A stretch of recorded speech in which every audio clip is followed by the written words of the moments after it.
नमस्कार. मी उत्तम कुमार, एबीसी नमस्कार. न्यूज मराठीमध्ये आपल्या सगळ्यांचं स्वागत करतो. मंडळी, सध्या महाराष्ट्राच्या काही भागांमध्ये बिबट्या नावाच्या प्राण्याने अतिशय धुडगूस घातलाय. अनेक लोक त्या ठिकाणी त्रस्त आहेत. ज्यावेळेला ऊस काढणी सुरू होते, त्यावेळेला बिबटे ऊसाच्या शेतातनं बाहेर येतात आणि अक्षरशः मानवी वस्तीत फिरतात. केवळ फिरत नाहीत, केवळ छोट्या-छोट्या प्राण्यांचे ते जीव घेत नाहीत, तर मानवावरती देखील हल्ले करतात आणि अनेकांचे बळी, अनेकांचे जीव त्यात गेलेले आहेत. अशा अतिशय महत्त्वाच्या प्रश्नावर चर्चा करण्यासाठी आज आपल्या सोबत आहेत पुण्याचे रेंज फॉरेस्ट ऑफिसर आणि आयर्न मॅन मनोज बारबोले पाटील. मी यांची आयर्न मॅन अशी मुद्दाम ओळख करून दिली. त्याचं कारण असं, अतिशय खडतर असलेली, अतिशय संघर्ष करावा लागत असलेली, अतिशय प्रयत्न केल्यानंतरच जी स्पर्धा जिंकता येते, यशस्वी पार पडता येते, अशी आयर्नमॅन स्पर्धा अ, अतिशय यशस्वीरित्या पार पाडणारे हरहुन्नरी व्यक्ती म्हणजे मनोज बारबोले पाटील. मनोज सर, या टॉक शो मध्ये आपलं सर्वप्रथम मनापासून स्वागत करतो. धन्यवाद. बिबट्यांकडे नंतर जाऊया, परंतु या रेंज फॉरेस्ट ऑफिसर म्हणून काम करणाऱ्या अस्सल वाघाबद्दल आम्हाला जाणून घ्यायचंय. मनोज बारबोले पाटील यांच्याविषयी आम्हाला जाणून घ्यायचंय. ही आयर्नमॅन स्पर्धा आपण कशी पार पाडली, त्यासाठी काय परिश्रम घेतले? सर्वप्रथम आयर्नमॅन स्पर्धा म्हणजे त्याच्यामध्ये सायकलिंग, सर्वात अगोदर स्विमिंग असतं, त्यानंतर सायकलिंग असते आणि त्यानंतर रनिंग असते. तर याच्यामध्ये प्रॉब्लेम असा होतो की काही झालं समजा तरी एक मोठा इश्यू होतो की म्हणजे ही स्पर्धा जी असते ती तुमची स्वतःच्या अगेन्स्ट रेस असते. मी जेव्हा आयर्नमॅन हम्म, हम्म, करायचं मनात घेतलं तेव्हा माझा स्टॅमिना असा होता की मी म्हणजे मनात नव्हतं घेतलं ऍक्च्युली, पण ग्राउंडवरती मी व्यायामाला गेलो होतो सहज. 200 मीटर हम्म. पळाल्यानंतर मी पोटाला हात लावून खाली बसलो होतो फक्त 200 मीटर. माझ्या लक्षात आलं की बर. आपलं खूप फिटनेस घाणेरडं झालेलं आहे आणि आपण काहीतरी केलं पाहिजे. मग लाईफमध्ये फर्स्ट टाइम मी माझ्या मित्रांनी पुण्यामध्ये पुणे इंटरनॅशनल मॅरेथॉनचा फॉर्म भरलेला होता. मग मी 10 किलोमीटरसाठी फॉर्म भरला. मग मी एकदा 2 किलोमीटर चालत परत केलं होतं आणि बऱ्याच जणांनी सांगितलं की गर्दीत होऊन जातं. पण संध्याकाळी पुणे इंटरनॅशनल मॅरेथॉन ही संध्याकाळी 12 वाजता असते. तर तेव्हा असं झालं की मला तिथे गेल्यानंतर रात्री 12 वाजता कळालं की 10 किलोमीटर वाल्यांची सकाळी 6 वाजता आहे आणि माझ्यासोबतचे जे होते बर. ते 21 आणि 42 किलोमीटरसाठी पळणार होते. मग मी आयोजकांना हा हा विचारलं, आम्ही एका हा. गाडीत ऑर्डर घेतलं गावावरून मिळून आणि जाताना पण आम्ही मिळून जाणार आहेत. पण मी 10च रजिस्ट्रेशन केलं तर मी 21 किलोमीटर पळू का? ते म्हटले तुमची इच्छा. हम्म, आणि माझी कोणतीच म्हणजे प्रॅक्टिस नव्हती, काय नव्हती. मला वेळ भरपूर लागला. 2 तास 56 मिनिट लागले मला 21 किलोमीटर पूर्ण करायला. पण हम्म, हम्म, बिना प्रॅक्टिसचं फक्त आत्मविश्वासावरती मी 21 किलोमीटर जेव्हा तिला पूर्ण केलं, तेव्हा एकदम माझ्या हम्म, डोक्यात आलं की आपण काहीतरी हे करू शकतो, तर आपण आयर्नमॅन करू शकतो. माझ्यासोबतचे मित्र मला हसत होते तेव्हा अक्षरशः. आयर्नमॅन हा शब्द पण जोक नाही म्हणायचे. "तू 200 मीटर पळाला तर खाली बसतोय आणि तू आयर्नमॅन केव्हा होणार?" तिथून मी एवढं मनावरती घेतलं की 5-6 महिने माझं रोजचं शेड्यूल होतं. मी पहाटे 4:30-5 ला उठायचो. मग कधी 100 किलोमीटर रनिंग करून यायचो, किलोमीटर, हम्म, 30 हम्म, किलोमीटर रन असायचं. रोज वेगळ्या प्रकारचा व्यायाम असायचा.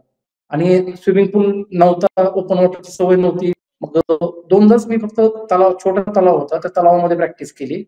आणि 6 हम्म, महिन्यामध्ये आयर्नमॅनच्या स्पर्धेला जाईपर्यंत मला भीती वाटत होती की होईल का नाही, होईल का नाही. नेमकं मला कोच असे मिळाले की डॉक्टर होते पुण्यातले, डॉक्टर योगेश सातव. ते कोणत्याही प्रकारची फी घेत हम्म, नाहीत, काय नाही. परंतु त्यांनी विश्वास दाखवला मला की तू करू शकतो म्हणून. मग हम्म, गोव्याला हम्म, जेव्हा मी स्पर्धेसाठी गेलो, मी माझ्या लाईफमध्ये फर्स्ट टाइम समुद्रामध्ये पोहलो.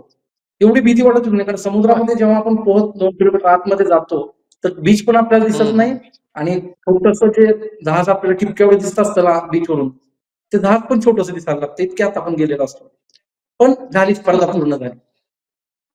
हम्म, हम्म, हम्म, हम्म. फार मेहनतीनं आणि खूप जिद्दीच्या जोरावर, चिकाटीच्या जोरावर आपण आयर्नमॅन स्पर्धा पार पाडलेली, की अशा व्यक्तींची अ, देशाच्या वन खात्यामध्ये, वन विभागामध्ये निश्चितच आवश्यकता आहे. कारण आपलं वन विभागासमोर खूप चॅलेंजेस आहेत आणि ती दिवसेंदिवस वाढत आहेत. गेल्या काही काळामध्ये देखील असंच एक चॅलेंज वन विभागापुढे येऊन ठेपलंय. ते आहे बिबट्या आणि मानवाच्या संघर्षाचं. आपल्या महाराष्ट्रातल्या काही कानाकोपऱ्यामध्ये, खास करून पुणे जिल्ह्याच्या उत्तरेकडे खेड, जुन्नर, आंबेगाव तालुक्या आहेत.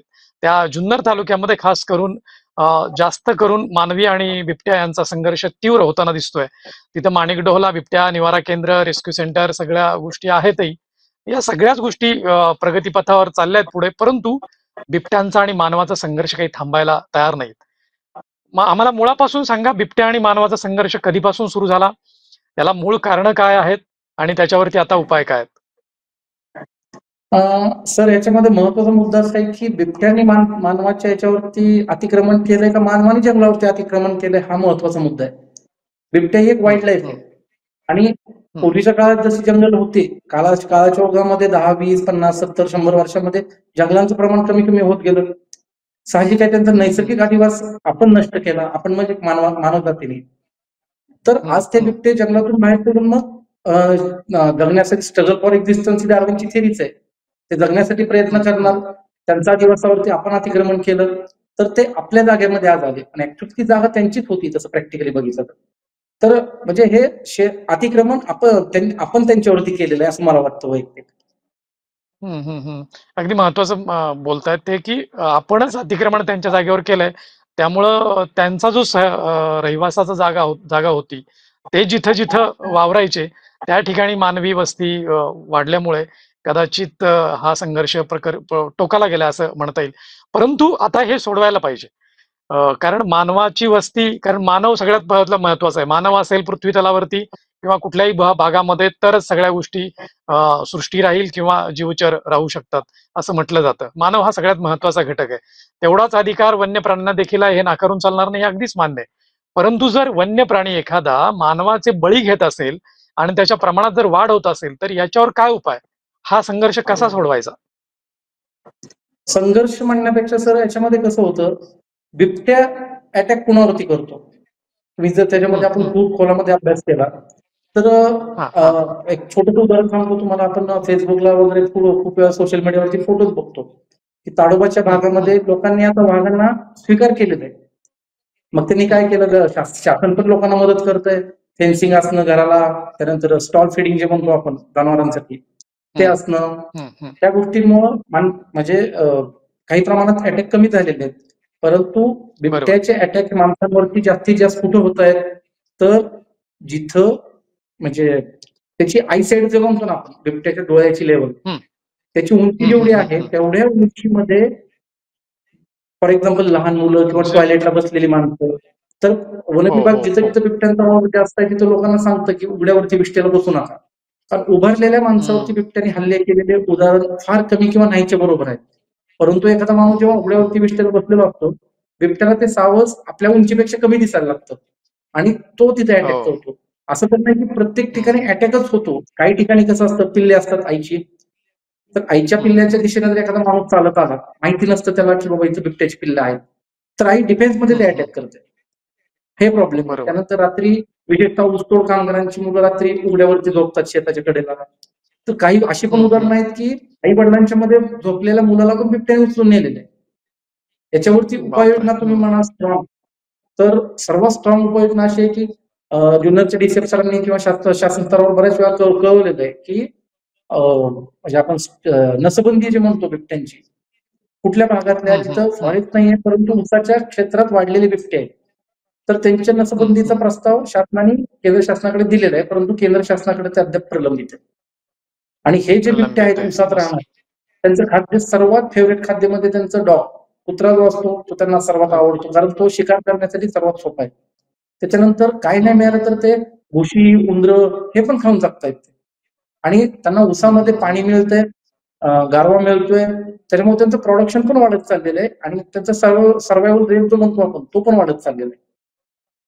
तर हम्म, हम्म, याच्यामुळे हम्म, ते नसबंदी हा या भागातल्या बिबट्यांसाठी म्हणतो मी. फॉर एक्झाम्पल तुमचे हम्म, ताडोबा, हम्म. पेंच हे जे नॅशनल पार्क आहेत तिथले बिबटे वेगळे आणि हे बिबटे वेगळे. तिथले बिबटे हरणांची वेगळे. शिकार करण्यासाठी सक्षम आहेत, पण हे बिबटे हम्म, हरणांची हम्म, शिकार करू शकत नाहीत.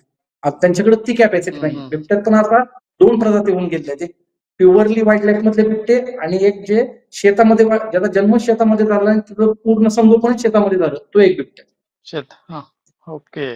फार महत्वाचं सांगताय तुम्ही, फार महत्वाची माहिती सांगताय की ही जी आजपर्यंत माझ्यासारख्याने किंवा अनेक दर्शकांनी देखील वाचली नसेल, ऐकली नसेल, की बिबटे देखील हल्ली दोन प्रकारचे जन्माला यायला लागले. जे शेतातच जन्माला येतो, शेतातच वाढतो, त्याची कॅपॅसिटी, त्याची क्षमता देखील तशीच, तो त्या मानाने दुबळा आहे. कारण तो शिकार कुत्र्याची करतो, मांजरांची करतो किंवा कोंबड्यांची करतो. त्याचं सावजच ते आहे.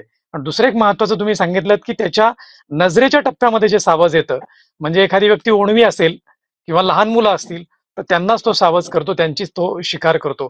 उभ्या राहिलेल्या माणसाची सहसा शिकार होत नाही किंवा नाहीच करत. असं अत्यंत महत्वाची माहिती तुम्ही दिली आहे. मला सांगा मनोज सर, की यानंतर नसबंदी समजा केली, तो हा एवढ्या जुन्नर किंवा खेड, जुन्नर, आंबेगाव, उत्तर पुणे जिल्ह्यातल्या भागापुरता तो उपाय ठरू शकतो. परंतु मला अधिक माहिती द्या, की जेव्हा तुमच्याकडे माहिती येते किंवा वन विभागाकडे माहिती येते, की या ठिकाणी बिबट्याचे हल्ले वाढलेत, त्यानंतरची तुमची त्याला पकडेपर्यंतची प्रोसेस काय असते? तर त्याच्यामध्ये सर्वात अगोदर आपण काय करतो, जनजागृती करतो लोकांमध्ये. आजच्या काळामध्ये मी असं म्हणेन की मोर दॅन 90% लोकांकडे मल्टीमीडिया मोबाईल आहे, त्याच्यामध्ये गाणी आहेत. हो. तर आम्ही लोकांना सांगतो की त्याच्यामध्ये कामाला जाताना घुंगराची काठी एखादी सोबत ठेवा किंवा मोबाईलमध्ये गाणं वाजवा. किंवा आता शेतकरी काही ठिकाणी असं पण बघितलंय की शेतकरी थोडेसे करणे जे मिळतात किंवा साऊंड मिळतात ते शेतामध्ये लावतात. त्यात वेगवेगळे आवाज सेट केलेले असतात. एवढ्या छोट्या आवाजाने पण बिबट्या लगेच, म्हणजे तो घाबरट प्राणी आहे, लक्षात घ्या, तो लगेच पळून जातो. घाबरट. तुमच्या हातात जर शेतात चाललाय, तुम्ही काठी आहे हातामध्ये आणि त्याला घुंगर आहेत, तेवढ्या घुंगरांचा आवाज पण सफिशियंट आहे की तो, म्हणजे तो दूर होईल आपल्यापासून. त्यानंतर टॉर्च, रात्रीच्या वेळी फिरताना टॉर्च जरी मारला तरी बिबट्या लपून बसेल किंवा निघून जाईल तिथून. त्याच्यानंतर त्या बिबट्यांनी जर ह्युमन अटॅक केले असतील जास्तच, तर मात्र आपण शासनाच्या परवानगीने तिथं पिंजरा लावतो आणि जेव्हा तो बिबट्या पिंजऱ्यामध्ये सापडतो त्याच्यानंतर मग त्याच्यावरती हे केलं जातं की बाबा म्हणजे वाईल्ड लाईफचे आपले जे वेटरनरी डॉक्टर असतात त्यांच्याकडून तपासून परत त्याला एखाद्या नैसर्गिक अधिवासात किंवा शासनाचे जसे आदेश असतील त्याप्रमाणे आम्ही ते फॉलो करतो. सर्वात महत्वाचं जर काय असेल तर लोकांमध्ये असणारी जनजागृती. लोकांमध्ये जनजागृती खूप गरजेची आहे. जर लोकांनी म्हणजे ह्या छोट्या छोट्या गोष्टी जरी पाळल्या, जनावर ओपन मध्ये जे जंगलामध्ये सोडतात गवत खाण्यासाठी, तर ते स्टॉल फिडिंग जर केलं त्यांनी तर शासन त्यासाठी अनुदान देते त्यांना. त्यासाठी सौर पंप पण दिलेलं आहे. त्यानंतर स्टॉल फिडिंगसाठी शासन स्टॉल फिडिंग करून देते त्यांना, गोठा बांधून देत आहे. अशा खूप साऱ्या योजना आहेत. त्यानंतर लोक ज्या जंगलामध्ये जात आहेत आणि लाकूड तोडून आपल्या म्हणजे जळणासाठी आणतायत, तर त्याच्याऐवजी शासन गॅस देते ना त्यांना आता. म्हणजे लोकांनी पण काही गोष्टी, कसं आहे, जंगल ही ओपन प्रॉपर्टी आहे, लॉक अँड की प्रॉपर्टी नाहीये. बाकीच्या सगळ्या डिपार्टमेंटना बिल्डिंग आहे, त्यांची बिल्डिंग एका की मध्ये आतमध्ये बसलेली आहे. एकदा लॉक केलं की विषय संपला. परंतु आपलं आपलं जंगल म्हणेन मी तुम्हाला, माझं नाही, हे आपलं जंगल आहे. हे आपला एक जगण्यासाठी लागणारा हा सगळ्यात महत्वाचा सोर्स आहे. तर हे ओपन प्रॉपर्टी आहे, लक्षात घ्या. आणि ह्या प्रॉपर्टीची किंमत होऊ शकत नाही, झाडाची किंमत होऊ शकत नाही किंवा हवेची किंमत होऊ शकत नाही किंवा कुठल्या एखाद्या वन्य प्राण्याची पण किंमत कधीच होऊ शकत नाही की ह्याच्या स्किनची किंमत किती आहे. हे ह्या म्हणजे एक निसर्गाची सायकल आहे आणि या निसर्गाच्या सायकलमध्ये प्रत्येक प्राणी, प्रत्येक कीटक, प्रत्येक पक्षी आपण जितके महत्वाचे आहोत तेवढं त्या निसर्गाच्या सायकलमध्ये ते पण महत्वाचे आहेत. कारण निसर्गाची सायकल चालते प्रिडेटर प्रे रिलेशनवर. वाघ हरणाला खाईल, हरिण गवताला खाईल, तर गवत कंट्रोलमध्ये राहील, असं तर हा निसर्ग बॅलन्स आहे. यातला प्रकार आहे तो. अत्यंत महत्वाचं वाक्य बोललात तुम्ही, की जितके आपण महत्वाचे आहोत तितकीच ही सगळी वन्य संपदा महत्वाची आहे. झाडं महत्वाची आहेत, बाकी कीटक महत्वाचे आहेत, वन्य प्राणी महत्वाचे आहेत. प्रत्येकाला तितकंच महत्व आहे, कारण ही जैव साखळी आहे आणि जैव साखळी टिकून राहण्यासाठी प्रत्येकाने दुसऱ्याच्या अधिवासाचा, दुसऱ्याच्या रहिवासाचा आदर करायला पाहिजे, एकमेकाला रिस्पेक्ट द्यायला पाहिजे, तरच ही साखळी टिकून राहू शकते. आणि फार महत्वाचं विधान केलं तुम्ही, की जनजागृती होणं गरजेचं आहे. की जर शासनाच्या अनेक योजना असतील फीडिंग वगैरे सारख्या, तर त्याचाही उपयोग जनतेने करायला पाहिजे, लोकांनी करायला पाहिजे, की जेणेकरून एकमेकांप्रती असलेला जो सहवासाचा जो संवाद आहे तो अधिक वाढेल आणि हे हल्ले कमी होण्यास मदत होईल. अगदीच कमी होतील असं नाही, परंतु कमी होण्यास मदत होईल. मला याला जोडून मनोज सर आणखी एक प्रश्न विचारावा वाटतो, की तुम्ही ज्यावेळेला बिबट्या पकडता, अनेकदा असा आरोप होतो संतप्त नागरिकांकडनं, ग्रामस्थांकडनं, की वनविभाग बिबट्या पकडतं आणि कुठल्या तरी दुसऱ्या भागामध्ये सोडून देतं. मग ते पुन्हा कालांतराने येतात आणि पुन्हा हल्ले सुरू होतात. यातलं तथ्य काय, वास्तव काय? तथ्य म्हणजे कसं आहे सर, बिबट्या जेव्हा ट्रॅपमध्ये सापडेल तर आपण त्याला, आपल्याला प्राणी संग्रहालय भरायचे नाही, लक्षात घ्या. आपल्याकडं एखादा प्राणी संग्रहालयात कुठला प्राणी सोडतो आपण, जो प्राणी इंजुर आहे, तो नैसर्गिक अधिवासात राहू शकत नाही, तोच प्राणी आपण प्राणी संग्रहालयामध्ये ठेवतो. प्राणी संग्रहालय माझ्या भाषेत म्हणाल तर एक प्रकारे जेलच आहे वन्य प्राण्यांचं.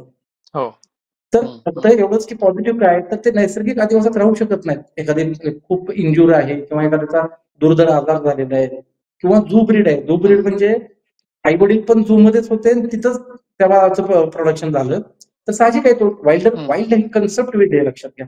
निसर्गामध्ये जर एखाद्या वाघिणीची पिल्ल ती पिल्लं 1.5-2 वर्षाच्या व्हायच्या अगोदर जर आई मेली तर ती पिल्लं पण जिवंत राहत नाही. कारण 2 वर्षापर्यंत वाघांचं ट्रेनिंग आई देते. त्यांना शिकार कशी करायची, काय करायचंय आणि जेव्हा ती पिल्लं मॅच्युअर होतील, तेव्हाच मग आई त्यांना बाहेर काढते आणि स्वतःची एक टेरिटरी निर्माण करण्यासाठी म्हणजे त्यांना बाजूला काढून देते. तर बिबट्याचं तुम्ही जे सांगताय की म्हणजे सोडून देता असं लोक आरोप करतायत. याच्यामध्ये नाण्याला 2 बाजू आहेत. जर इमोशनली बघितलं तुम्ही तर जेव्हा एखाद्या परिवारातला माणूस मरतो तर साहजिक आहे लोक संतप्त होणार आहेत. कारण घरातला माणूस गेला असतो त्याच्या हल्ल्यामध्ये. परंतु समोरचा मॅन इटर आहे का नाही हे पण सिद्ध होणं तितकंच गरजेचं आहे. बऱ्याच वेळा असं समजा की ए नावाच्या बिबट्याने किल केलाय, ट्रॅप कॅमेऱ्यामध्ये तो आला नाही आणि चुकून जर आपण बीला पकडलं तर एका निर्दोष बिबट्याला पण आपण पकडून ते करतो. तर अशा वेळेस शासन काय करतं, त्यांची स्कॅट असते म्हणजे त्यांची विष्ठा किंवा त्याचे केस पडलेले असतील, त्याची डीएनए टेस्ट होते, कुठल्या बिबट्याने मारले हे लक्षात येतं आणि तो बिबट्या सापडला तर मग जसं तुम्ही सांगितलं मॅनेटर खूप जास्त असेल तर जुन्नरला बिबट निवारण केंद्र आहे अशा ठिकाणी ठेवला जातो. परंतु एखाद्या बिबट्याने त्रासच नाही दिलेला, केवळ त्या भागामध्ये वावर आहे आणि नागरिकांची खूप मागणी आहे, शासनाने तसे आदेश दिलेत किंवा याला पकडा, तर त्याला नैसर्गिक आदिवासात कुठेतरी एकदम डीप इंटिरियर जंगलामध्ये सोडून देणं हे मला वाटतं बरोबरच आहे आणि ते शासनाचं कर्तव्यच आहे. अगदी बरोबर आहे. म्हणजे एखाद्या निर्दोषाला माणसासारखाच नियम तिकडे लागू. एखादा निर्दोष असेल तर त्यालाही पकडून आपण विनाकारण तुरुंगात डांबल्यासारखंच होईल. त्यामुळे ती संपूर्ण शहानिशा करून तो मॅन हिटर आहे की नाही या सगळ्या गोष्टी पाहून तपासूनच मग त्याला हे केलं जातं. अगदीच आपण आपल्या महत्वाच्या मुद्द्यावर येऊयात. मला तो गेल्या काही दिवसांपासून अशी चर्चा आहे की सातत्यानं वाढत असलेल्या मानवी आणि बिबट संघर्षामुळे बिबट्या काही वर्षात नामशेष होईल. या आरोपा किंवा या अफवेमध्ये कितपत तथ्य आहे, तुम्हाला काय वाटतं? सर बिबट्या उलट कंडिशन अशी आहे की ओव्हर पॉप्युलेशन आहे बिबट्याच्या आता. नामशेष होण्याचा विषयच येत नाही याच्यामध्ये कुठं. इव्हन वरचीवर लोकांमध्ये पण अवेअरनेस वाढलेला आहे. फॉरेस्ट डिपार्टमेंट पण लोकांच्या म्हणजे मदतीने खूप छान काम करत आहे. वाघांची संख्या प्रचंड वाढलेली आहे. बिबट्यांची संख्या ओव्हरऑल जे वाईल्ड लाईफ आहे त्याची संख्या दर म्हणजे प्राणीगणना जे होते त्यामध्ये आपल्याला प्रचंड यश मिळालेलं आहे. बिबट्या नामशेष होईल मला अजिबात वाटत नाही. उलट तुमचं ओव्हर पॉप्युलेशन आहे लक्षात घ्या. एखाद्या डिमांड असते प्रत्येक एरियाची की एवढे एरियासाठी एवढे बिबटे हवेत तर ते नैसर्गिक सायकल बॅलन्स राहील. परंतु हे जे शेतामध्ये वाढलेले बिबटे आहेत त्यांच्यामध्ये प्रोडक्शन चांगलं होतंय, त्यांची पिल्ल्यांचं जिवंत राहण्याची टक्केवारी पण खूप चांगली आहे. त्यामुळे मला नाही वाटत की हे नामशेष होण्याच्या मार्गावरती आहेत. त्यामुळे बिबटे नामशेष होणार नाहीत ही केवळ अफवा आहे आणि अशा पद्धतीने अफवाला काही फार आपण प्रोत्साहन देण्याचं कारण नाही. कारण बिबट्यांची संख्या लक्षणीयरित्या वाढते, वाघांचीही संख्या वाढतीये संपूर्ण भारत देशामध्येच. असं विधान अतिशय महत्वाचं विधान मनोज सर करतायत. मला याला जोडून असा शंका विचारावी वाटते की हे बिबट्यांची संख्या वाढण्याचं कारण म्हणजे वाढते ऊस शेती, कारण ऊस शेतीमध्येच अनेक बिबटे लपलेले, त्यांची लपण तिथे असते. त्यामुळे ऊस शेती ही महत्वाचं कारण आहे का? तसं म्हटलं म्हणजे 100% हो म्हणू शकत नाही. काही प्रमाणात तुम्ही म्हणताय ते पण बरोबर आहे. ऊस शेतामध्ये त्याला निवारा इतका सुंदर मिळतोय. सगळ्यात महत्वाचं ऊस आहे म्हणजे तिथं पाणी आहे. एखाद्या प्राण्याला जगण्यासाठी काय हवंय? निवारा हवाय, बरोबर, गारवा हवाय आणि पाणी हवंय आणि अन्न हवंय. हे बिबटे इझिली उंदीर काही नाही मिळालं तर तुम्हाला मी मागाशी पण सांगितलं काही नाही मिळालं तर ते उंदीर कुशीवरती पण जगतायत. आणि रात्री अपरात्रीच्या वेळेस जेव्हा सामसूम असतं एखाद्या वस्ती असा कुठलाच भाग नाही की तिथं कुत्रे नाही. कुत्रा हा त्यांच्या दृष्टीने खूप सोपी शिकार आहे. एखादा कुत्रा त्याला खायला मिळाला तर पुढच्या 8-10 दिवस जरी त्याला शिकार नाही मिळाली तरी त्याला काहीच अडचण नाही ना. असं नाही की त्याला रोजच शिकार करायची आणि रोजच खायचंय. त्याच्यामुळं ऊस शेती ही काही प्रमाणात कारणीभूत असू शकते की बिबट्यांची संख्या वाढण्यामध्ये. फॉरेस्ट डिपार्टमेंटने पण प्रोटेक्शन एवढे छान प्रकारे केलेलं आहे. इतकं छान केलंय फॉरेस्ट डिपार्टमेंट प्रोटेक्शन. आज लोकांमध्ये अवेअरनेस वाढलेला आहे, लोकांमध्ये कायद्याचा एक धाक निर्माण झालेला आहे. त्याच्यामुळं कुणी इझिली जाऊन शिकार नाही करणार एखाद्या बिबट्याची किंवा एखाद्या हरणाची. जेव्हा असं काय आम्हाला कळतं आम्ही तात्काळ त्यांच्यावरती अटक करून पुढची कायदेशीर कारवाई करतो आणि हे लोकांना पेपरमधून टीव्ही मधून सगळ्यांना माहित झालेलं आहे. त्यामुळं फार पूर्वीच्या काळी आम्ही ऐकून होतो की खूप शिकारी व्हायच्या, हरणांची मटणं खूप इझिली मिळायची, म्हणजे फार पूर्वीचं सांगतो मी, ऐकून ह्या गोष्टी फक्त. पण आजच्या काळामध्ये एवढं नाही येते सर. त्याचं काय केलं तर लोक पण हुशार झालेत. लोक लगेच फोन करून सांगतात की इथं शिकार झालेली आहे, हे झालेलं आहे. त्यामुळे वन्य प्राण्यांचं रक्षण चांगल्या प्रकारे चाललेलं आहे आता. वन विभागाच्या कायद्याची चांगली जरब, चांगला धाक जनतेवरती बसलेला आहे. त्यामुळे बिबट्याची हत्या होणं किंवा वाघांची शिकार होणं वगैरे या गोष्टी शक्यतो आता होत नाहीयेत आणि वन विभाग अतिशय चांगल्या पद्धतीने जनजागृतीही करतंय. सर्वसामान्यांमध्ये ज्या गोष्टी पसरायला पाहिजेत, तळागाळापर्यंत ज्या गोष्टी जायला पाहिजेत, त्या अतिशय सुयोग्य रीतीने जात आहेत असं विधान आणि अशी माहिती मनोज सर देत आहेत. मला मनोज सर एक शेवटचा प्रश्न तुम्हाला विचारावा वाटतो. या सगळ्या अनुषंगानं म्हणजे समजा याच्या मुळाशी आपल्या चर्चेतनं असं निष्कर्ष निघतोय की बिबट्यांना खायला कमी मिळतंय आणि त्यामुळं ते मानवी वस्तीकडे जात आहेत आणि मग मानवी वस्तीमध्ये गेल्यानंतर त्याचं जे सावज त्याच्या टप्प्यात येईल त्याची ते शिकार करतं. पण अशी जर काही योजना असेल किंवा अशी जर काही योजना राबवली की जिथे बिबट्यांचा अधिवास आहे असं आढळलं वन विभागाला किंवा शासनाला आणि तिथं जर त्याचे सावज नेऊन ठेवलं गेलं, काही मांस ठेवलं गेलं, काही शिकार त्याचा करण्याजोगी ठेवली गेली, तर हा प्रश्न निकाली निघू शकतो का? नाही, हे चुकीचं होईल. तुम्ही परत एकदा लक्षात घ्या सर, बिबट्या हा वन्य प्राणी आहे. वन्य प्राण्याचा अर्थ काय? तो त्याच्या लेवलला स्वतः शिकार करेल, स्वतः खाईल आणि स्वतः सर्व्हाइव्ह करेल. या क्षणी आपण त्यांना फिडिंग सुरू केली तर त्याचा अर्थ तो वन्य नाही राहिला, मग तो पाळीव प्राणी झाला. तर याच्यावरती खूपच त्रास आहे. फॉर एक्झाम्पल तुमचे जुन्नर भाग आहे, राहुरीचा भाग आहे, नाशिकचा काही भाग आहे, तिथं खूप मोठ्या प्रमाणावर बिबटे आहेत. तर त्याच्यामध्ये शासनाने 2 गोष्टीला प्रस्ताव दिलेले आहेत. आता केंद्र शासन त्याच्यावरती निर्णय घेईल आणि शासन जे निर्णय घेईल ते नक्की योग्यच घेईल असं मला वाटतं. कारण एक होऊ शकतं एखाद्या भागामध्ये बिबटे खूपच जास्त आहेत तर त्यांचं ट्रान्सलोकेशन जे म्हणतो म्हणजे इकडून उचलून त्यांना दुसरीकडे एखाद्या फॉरेस्टमध्ये शिफ्ट करणं किंवा मग त्यांची नसबंदी करणं. परंतु याच्यावरती आणखी वरिष्ठ लेवलचे सायंटिस्ट किंवा अजून वरिष्ठ अधिकारी बसून हा डिसिजन नॅशनल लेवलचा असेल. त्याच्यामुळे मी त्याच्यावरती भाष्य करणं मला चुकीचं वाटतं. परंतु शासन नक्कीच काही ना काही याच्यातून एक पॉझिटिव्ह गोष्ट करेल. अगदी बरोबर आहे की ज्या ठिकाणी अधिकाधिक आणि मोठ्या प्रमाणात संख्या आहे बिबट्यांची त्या ठिकाणी नसबंदी त्यांची किंवा त्यांना शिफ्ट करणं असे एक चांगले पर्याय देखील सुचवले गेलेले आहेत. आता केंद्र सरकार ज्या वेळेला त्याच्यावर निर्णय घेईल त्यावेळेला निश्चितच त्यातनं मार्ग निघू शकतो. अतिशय महत्वाची माहिती की बिबट्यांसंदर्भातली बिबट्या आणि मानवी संघर्ष हा गेल्या काही दिवसांमध्ये सातत्यानं चर्चेचा विषय राहिला. कारण माणूस शेवटी माणसाच्या जीवाचा विचार करतो आणि ज्याच्या घरातलं माणूस जातं, ज्याच्या घरातलं बाळ जातं, ज्याच्या घरातली महिला जाते, त्याचं घर ते उद्ध्वस्त होतं आणि स्वाभाविकच मग रोष जातो तो बिबट्यांवरती. परंतु बिबट्यांची आणि एकूण वन विभागाची बाजू देखील अतिशय सक्षमपणे मनोज बारबोले पाटील यांनी या ठिकाणी मांडली. आपण बराच वेळ एबीसी न्यूज मराठीच्या दर्शकांशी संवाद साधलात आणि मनमोकळे अभ्यासपूर्ण मांडणी केलीत, महत्वाची माहिती दिलीत. त्याबद्दल एबीसी न्यूज मराठीतर्फे मी आपल्याला मनापासून धन्यवाद देतो. आपण इथेच थांबूया, भेटूया पुढच्या भागात. Thank you so much. धन्यवाद एबीसी न्यूज.